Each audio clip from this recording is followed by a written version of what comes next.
does one build confidence across all aspects of their life? Well, so I always say start from where you're strong. So where are you strong? What do you like about you? What do you enjoy and what are you grateful for and what do you love about you? And for some people it's just starting with the what do I like about me? And that's even a tough place to start. So it's kind of different places where people will start. And I would say start from where you are confident, and then look to where you want to build confidence. So, for example, we've got a lot of people who are very confident in their work life, and they know what they're doing, and they feel like they're an authority in their field, and then they struggle with personal life. And in fact, they're enjoying lockdown because they don't have to do all the social stuff face to face, which is coming. People, like, you're going to have to come back to face to face. You're going to have to see people eventually.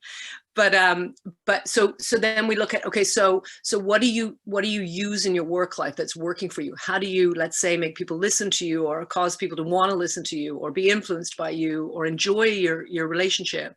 And then how do we transfer those things that are working for you into the area of life where you want to build confidence? So for some people, they're really confident in their personal and their work life, but they don't want to show up online. They don't want to do podcasts or lives or even comment, but they want to be able to, but they don't feel like they're able to.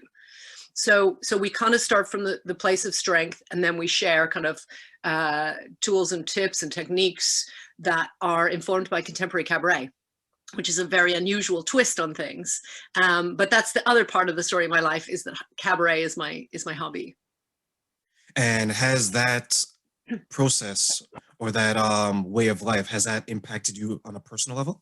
Oh, hugely. Oh, fully. So I had what would have been perceived as immense amounts of confidence um, in my work life and even in my personal life persona. Because I was really good at that. Because we were talking about being extroverts, and I am a true extrovert. I can show up and do the thing. But once I started reflecting on how I really feel and how I wanted to show up in other ways that I didn't feel able to. Like, for example, everybody said, yeah, you got to come to this because it's going to be so much fun if you're there. So then I had to show up as the fun person. And then it's kind of, but I don't want to be the fun person today. I just want to be the quiet person today. And then of course you get all the, are you okay? What's wrong? So when I started in cabaret, I didn't really even know what it was, but I knew that I needed to take up space, and I knew that I needed to find my own voice. And cabaret and the tools of cabaret has enabled me to do that. Because when I got there, I can run a conference. I can be big and running around the room like Tony Robbins and doing the whole loud thing. But that's because you're listening to my content, as far as I'm concerned, not because I'm taking up space as me. So then when I got into cabaret and I had to take up space as me, I was like, I don't know what to do with that. Like, like that, I don't want to be on display as me. So cabaret has taught me a lot about that, and a lot about what my voice has to say and how to express it and how to own my stage. And I think when we get older, for some of us, we get smaller. In other words, we take up less space, and we're physically, we kind of squeeze ourselves in a little bit more. And I didn't want to be like that in my own personal life. I knew I had to do it in my work life, but I didn't want to be like that in my personal life. I wanted to be however I felt like being. And I think sometimes that's the burden that extroverts face, right? Because you and I, we started this, all this energy, all this enthusiasm. It's like we knew each other for so many years because our personalities mesh well, Hmm. right? But the Yeah. moment we dial it down, everyone around us asks us, are you okay? Did someone die? Are you going through this? Are you going through it? It's like we have to be on Yeah. every minute of every day, whereas the introvert doesn't even have to be on at all. Not that Yeah. we're saying that they're not as important, but people view them differently. They expect us to be high energy, and you probably experience it. People bring us around to bring themselves up, Yeah. right? Yeah. And that's something that I think is difficult for people like us because we're always that person that has to energize the room. But let's say, for example, we're going through something. Who is there to bring us up? Yeah. Is that something you've dealt with? Well, yeah. So, so first of all, a lot of my work is in our personality preferences. So a lot of my business work is in that. So I look a lot at introversion and extroversion. And what's interesting is that us as extroverts, other extroverts look to us to bring the energy, but a lot of times introverts don't. And so for my own personal needs, I need everybody to be included. Whether they need to be included or not is a different story. You know, there's my needs and then there's the needs, and they're often quite different. So a lot of times we feel like we have to be on as extroverts, and we don't. We just thought we did, which is an interesting shift when you start looking at it from an introvert's point of view of actually, I'd rather you not be on, and I'd quite like it if we could sit quietly. You know, and so I guess it depends on the context and you know where you are and so on. But I created this whole persona that stopped me from having to share my own personal life, and more importantly, it stopped me from asking for help, because I didn't like to ask for help. I still don't, but I try. And I didn't like to accept help even when it was offered, because I always needed to feel like I was okay, and I needed other people to think I was okay. That made me feel like I was okay. But Why do you actually, if think that? Why do you think that it was an issue for you to ask for help or even receive it? well, so it's part of that's how my imposter syndrome shows up. You know, and you know, a lot of people talk about imposter syndrome as feeling like, oh, people are going to find out, find out I'm a fake or whatever. That was never a thing for me. It was more about what will people think, which is quite ridiculous in a rational way, because I don't think worse of anybody who asks me for help. In fact, I want to help them. But then I suddenly feel like if I ask for or accept help from other people, then I don't know. It wasn't even a rational thought of, oh, they're going to think less of me. It was just I felt like I was less capable if I asked for help. So I had an Mm. abusive marriage, which I know I've mentioned to you before, and I didn't ask for any help at all. I kept it very quiet. Nobody knew. See, and I've had a friend that was in an abusive relationship, not necessarily a marriage, right? But it was a relationship. They were common law at the time, and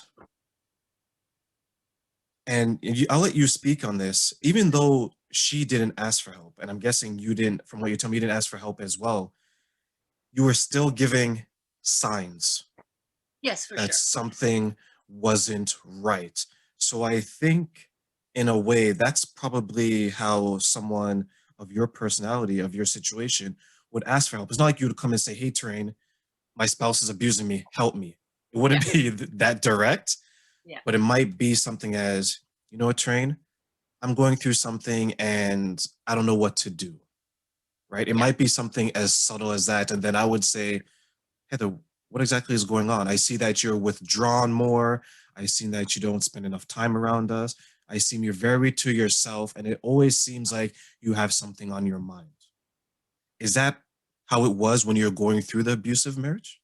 I'd say there were probably signs. I Nobody approached it like that. I think I would have resisted for a while, and I think I think it's a wonderful way to approach it that you're suggesting, where you're allowing people. This is very assertive, then, isn't it? You're allowing people to share when they're ready. Um, I think that if I had been approached like that, and I never was, I would have said, no, no, I'm fine, I'm fine, I'm fine, because I always had to appear everything was fine. Um, but if you're consistent with it, then people will respond. There'll be a point when they say, actually, yeah, there's stuff going on. Um, I didn't want to share that. It was kind of a different situation for me in a lot of ways, because for some of the time we were in the Middle East, so I was a manager. So I managed a full team of men. The men we were always busy. We were always traveling, and what I did is make myself really, really busy, so that I never had downtime to think about it or to Think about consider it. it. And I think, when we see busy people, we just assume, oh well, if they seem a little off today, it's because they're really busy and they're just probably tired. And I think it's that bit about just being there and continuing to offer support when you're ready, if you're ready, you know, and just making it available for people. Um, Mine just came to a head, and I had the strength and the power to end it because I was in the Middle East, and because I was an expatriate. I had a company house, so I knew that I wouldn't need to leave or move. I found out that I was pregnant shortly afterwards, so I probably at some level instinctively knew anyway. Um, but I didn't consciously know that. But that um, I think that there's times when you just kind of find a strength within you and go, this and no more. But if you have the support of other people and you're willing to accept help from other people, so much better. So much better. And that's something that if I had my time again, I would have found help. And that's what I agree with. The support system is so important because life, you know how it is. Life is so tough, right? It's a lot to deal with. And there's so many of us that think that we can deal with everything in life on our own, but we're not built that way, right? If we were, we wouldn't be doing this, Yeah, right? exactly. Exactly. And I feel so frustrated because that's my life lesson is that we're not alone, and we don't have to be alone.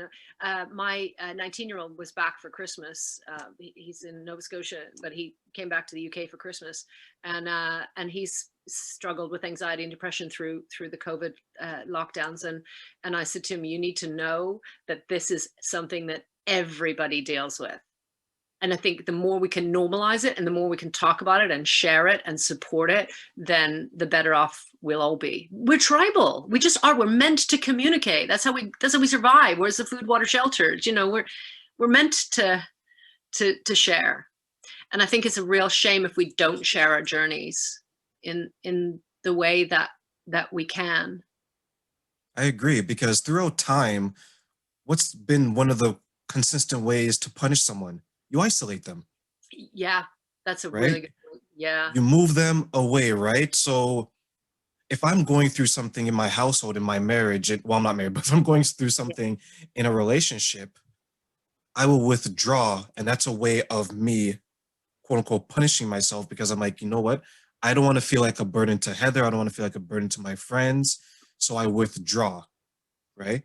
And that just makes things worse because when you withdraw, now your only interaction usually is with the person that's causing you the pain, right? So you made a good point with your son because I could imagine the levels of anxiety that everyone is feeling because people who are social or people who aren't necessarily social, you're still cut off. Like it's always good to have the choice. Let's say that, you know what, I want to spend the next month by myself. But if I wanted to break that, I can go and see Heather. Yes. Now, a lot of us don't have that option. Now we're thinking, what else are we going to do? And we have all these tests against our mental health resulting in mental issues. And I look at it as imagine you are going through what you are going through now, where you don't even have the option of a support system. It's just you and the person that's causing you this grief. Yeah. Like, imagine what would be your state of mind if you were to consider that? Yeah. And there are people in that situation. And and the only thing I can say is that despite all of the lockdown, there is still help and support. You just have to reach out. And we don't have that same luxury of perhaps having a friend or a family member who says, are you okay? You seem a little bit different, as you were saying earlier. um, we actually have to find that strength to reach out. And as extroverts, if you're an extrovert, you know, people assume you're okay. um, with introverts, you know, if we go quiet for a while, we people go, oh, well, they're always quiet. That's just how it is, and then they disappear. And so we need to be checking in with people, and we need to not be waiting till they're asking for help. But we also need to take responsibility for, you know, looking for the help. And there is help out there, despite wherever you are with lockdown. There is help, and there are um, policies or, kind of things set up for those kind of cases. Because if you're locked in with that, that's, I mean, that's beyond thought. I can't even imagine that, because I had freedom to be able to do that. And I think I didn't have strength for a long time, but I did have freedom to do it. And I should say my mother passed away this week, but my mother never forgave me for getting a divorce. So, and it wasn't because she was against divorce, because a lot of her friends were divorced. She was okay with divorce. She just never thought that I should have left, because we seemed so happy as a public persona. And she never understood that difference. And she'd say, yeah, but it can't be that bad, because look how happy you guys seem. It was a very different kind of behind closed doors life. And so I didn't feel like my family supported me. I was in the Middle East, they were in Canada, so we were a long way apart anyway, but I didn't feel like there was even an emotional support. But there is always support out there. If you sometimes you have to seek it out, and especially during lockdown. Were you able to, my condolences that your mother Thank you. passed away. Were you able to at least have a conversation with her before she passed that gave you at least some closure? Yeah, we had a lot of conversations over the years, not about that subject, because we had to just agree to disagree and agree to move on. She was accepting of my next life, which went horribly wrong as well. But my next marriage, and I had grandchildren, so she was very happy with that. But I've had a lot of conversations with her in my own mind as I've processed my own beliefs and my own habits, where I've questioned them and said, are they true? Like, should I be believing this? Should I be living by this? So I've gone through a lot of processing for myself. And, sometimes we have coaching for that, or sometimes we have therapy for that, if we need even more support. And I have been through a lot of coaching for myself, because I'm a coach, and I know it's not always possible to do these things for yourself, but I have done it in little tiny pieces. I'll get a soundbite of something in my head, and I'll think, is that true? No, my mother intended it in a nice way, but it's not a good thought for me. And I think, there's a lot of programming that goes on, not only from our parents, but from a lot of places. And we need to question those things and be quiet sometimes. And especially as extroverts, instead of getting really busy, we need to get quiet. Do you think that programming is something that holds us back because it's a comfort zone for us, right? Thinking that I look at two people, look at my friend Heather, I look at her and her spouse.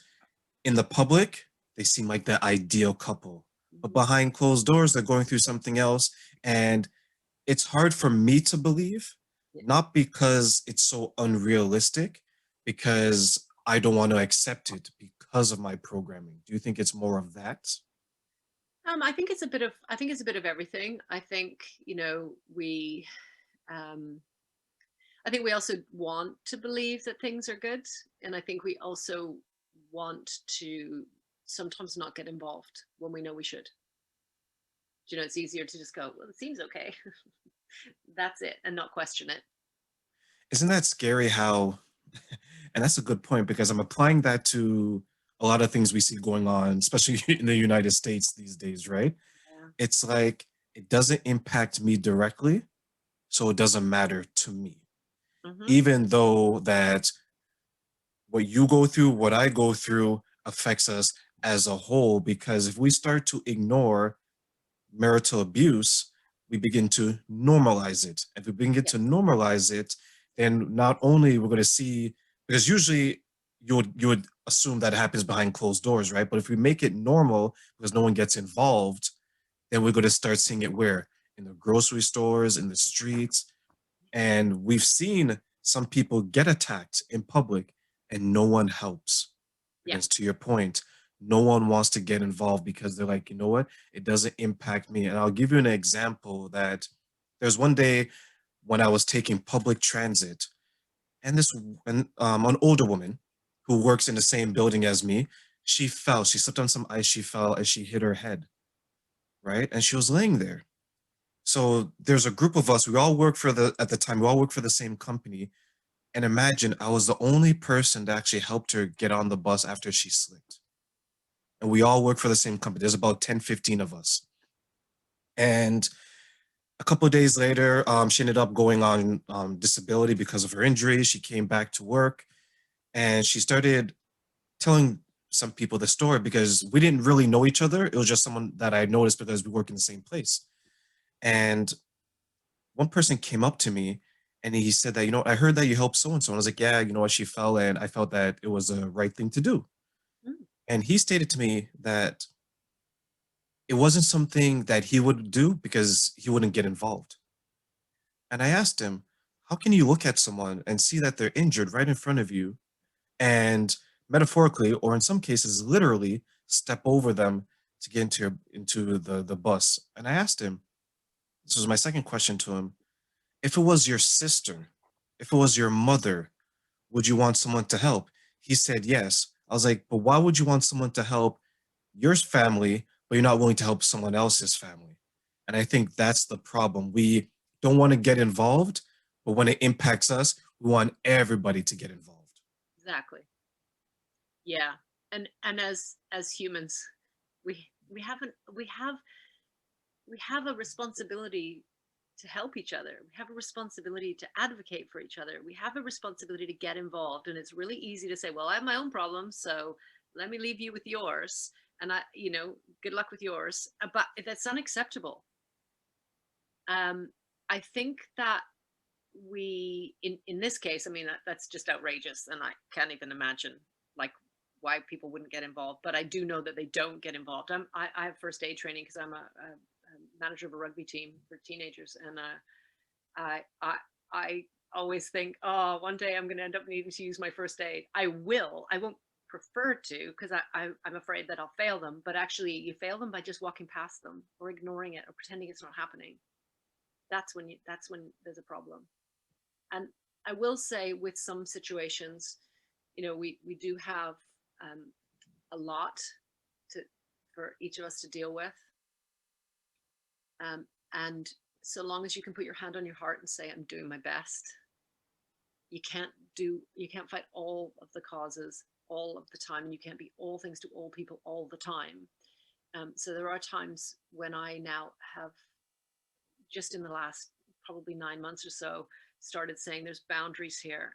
And I need to, it's that I need to look after myself so that I have the strength to be able to help you. But it can't always be, because what ended up happening for me was I was everybody's advocate and I was doing everybody's, support system. And then I burnt myself out. And Do then I you know think that do you think that while you're advocating for everyone else, did you take a moment to advocate for yourself? no, not only did I not advocate for myself, I lost track of who I was. I created all these personas, but I actually didn't know my own voice. And so my second husband had early onset of Alzheimer's in his 40s. And I became a carer for him, and he passed in 2019. And I it was the first time when I had everything leveled, where all of a sudden I didn't have all of the roles that I was playing. And I had to go and think about, what do I even like for dinner? What do I like to do in quiet times? I was alone in the UK. My children had grown up. They were off in North America, and I had to think, I don't know what I do. And that's where, cabaret was just such a wonderful community and saving grace, because it's just such a wonderful way to express ourselves, um, and just feel like we're accepted, for everybody, and that it's such an inclusive environment, in most cases. um, but yeah, I lost full sight of myself because I was helping everybody else as everybody else's champion. You mentioned persona when you were helping everyone. Yeah. What was the benefit to you to create these personas Oh, it around you? helped me do that. that helped me get through all the stuff, right? I had my work persona. I had two businesses. I had that going on, and so I didn't bring my personal life into my work because I was an external consultant. So I'm not paid to go in there and, I didn't have colleagues, as as in the client's eyes, or if I did, then we were all there to be professionals. And then I had my persona as a carer or as a wife or as a mother, or I created all these personas and I made it all look flawless. Did they ever overlap, or did you ever find them exhausting? Because this sounds like you had 2 or 3 different versions of Heather that you're putting Yeah. out into the universe. Oh, I had probably more than two or three. Yeah. And there was overlap. There was overlap in that I was always energetic and I was always happy and I was always. And actually, when my husband passed away, people said, "Oh, you have to be okay," which I thought was a really odd thing to say. That is But it's odd. almost like, if you're not strong, and you're the strongest person we know, if you're not strong, then the rest of us are in serious trouble. And I said, I don't want to be the strong person. I don't want to be the poster child for strength, because I didn't feel strong. I just felt like I was just doing my best. And that's what we're all trying to do. Yeah, it's interesting how you became like the benchmark for strength Yeah. in your circle, right? Yeah. And it's happening at a time where you have work Heather, personal Heather, which I guess in romance and all that stuff, mother Heather. You have all these different personas, and you must have been at the end of the day, I'm like, I'm exhausted being all these different things to all these different people, but who am I to myself? I never did that. I never allowed myself to have those thoughts because I knew that if I had those thoughts, I would fall apart. Do you have them now? I do, absolutely. I mean, first of all, isolation in 2019, that was a bit of a shock to my system because I was really busy. I was really, really busy. I do a lot of aerial dancing. I do cabaret. I have my businesses. I was constantly traveling. Had busy social life, and I just filled every minute. And so then I would just fall into bed and be tired. And I never allowed myself to process that. And I can remember on the first day of lockdown, 9:30 in the morning, I was calling a friend going, "I'm not going to make it. It's only 9:30 in the morning. I don't know what to do with this quiet space. This is not like, I need to fill it. What do I do? I can't do nothing. Yeah." And so you fill it with, like, I painted the kitchen and I do those, but actually they were also quiet things. So that wasn't helpful. And so I had to let it all process and I had to let it all wash out. And I found that I had so much more space in my body because I had just held it all in, and I never allowed myself to have that thought of, who am I? That I do And now. tell you, when we had our first lockdown and I started having those thoughts about me, you know what I did? I just got in my car and I just drove. Did I you? must have seen, yeah, I must have seen 3 or 4 different cities. I was like, you know what? Because people like us, we're not used to this. 4 No. walls, and I learned how to. I I went on road trips. I learned how to jump rope. I took up boxing. I Amazing. started this podcast. What else did I felt like if I wanted to, I could have saved the world from world hunger. Like Yeah. I wanted to do so much just because I couldn't be out there like we're used to. Yeah. We weren't allowed to move around. We weren't allowed to go to other cities and all over the place. We were allowed out one time a day to exercise.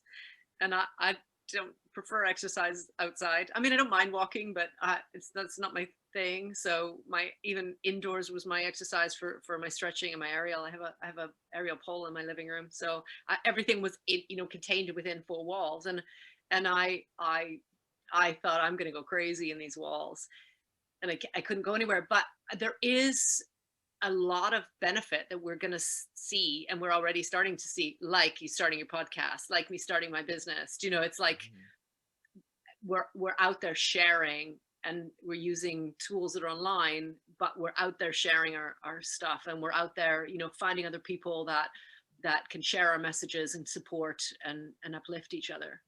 And that's something that wouldn't have happened if we weren't all locked in. I agree. And I think like we just realized that we have to maximize the time, because now that we have all this time indoors, people like us, it's like a caged animal. We have to do something. So here we are. You started your business, I started my business, and we're off to the races. Where in 2018, it probably was it was a thought Yeah. that wasn't reality, and it wasn't a reality that was on paper. But now we went from a dream to a thought to reality to on paper, and here we are having this conversation that maybe we wouldn't have 2 years ago. No, no, I'm sure we wouldn't have. I would have wanted to. I did. It was a thought for me, and I did know that I had a lot of things to share, and that I was happy to share them with people that if it would help them. But I didn't have enough of the energy to put into it, because motivation is just willingness to put energy into something, and I just didn't have that energy to put into figuring out how the whole online thing worked. And now I've got my ring light, and I've got my microphone, and I'm on every social media, including Clubhouse. I mean, I'm doing the whole thing, Love and it. but and it's a huge learning curve, but but what's great is, I mean, I'm able to reach people, and they're able to reach me, and there's just so much more to connect all over the world, because you're in Toronto, I'm in the UK. It's like, yeah, even if I was in Vancouver, we're still far apart. Oh yeah, I would have flown over. You can show me your IKEA lamp. You have one in your own house. Actually, I don't. I actually got rid of it, but Okay. yeah, I gave it to who did I give it to? I gave it to, I want to say, one of my friends moved out, and I gave it to them because I wasn't using it anymore. But you know how it is when you move out, you don't have furniture, you don't have a microwave, so you definitely want to try to help out, right? But Yeah, for sure. Yeah, for sure. I have to be honest, about an hour ago, I put bulbs in this because I hadn't used it for ages. So I was like, okay, this is crazy. Why do I have a lamp that I don't use? So I put bulbs in it. um, everything that you've gone through, from your perspective, what would you want to take from your life journey that would benefit the next generation of women, and why? Yeah. Oh, so much. I, I mean, I would want women to own their space in society, in the way that they want to. Um, in my mother's generation, they didn't have the same kind of choices. In fact, when I moved to the UK, people in my mother's generation were still on their husbands' passports. So, and that's not that long ago. Mhm. So I would want women to find ways to find out who they are and take up their space and use their voice and just do it. Like, don't worry about the how are you going to do it. Just start. There's a Rumi quote, and I'm gonna mess it up, but it's something along the lines of, you know, you take your step on the path, and then the path will appear. I'm completely paraphrasing, but it is that principle of, you know, just start, and then there's a lot of people out there to help you, and ask for help, accept help, share, and then share with somebody else, because women are sometimes a bit naughty about that, because they go, okay, well, I'm all right now. I got my thing, and then they don't share it, they don't pass it on. And so sometimes women are their own worst enemies. So I would say, find your people, find your support, and then share it. And I think if we can do that without being judgmental, like, that's so important. Just start from the assumption that everybody's intentions are innocent, and that everybody's doing their best. And if that's just getting out of bed, and that's as much as you can do today, then that's great. And if you can do more and you can start a podcast, then that's great. But just the assumption that everybody's doing their best, and that everybody deserves to have their voice and take up space.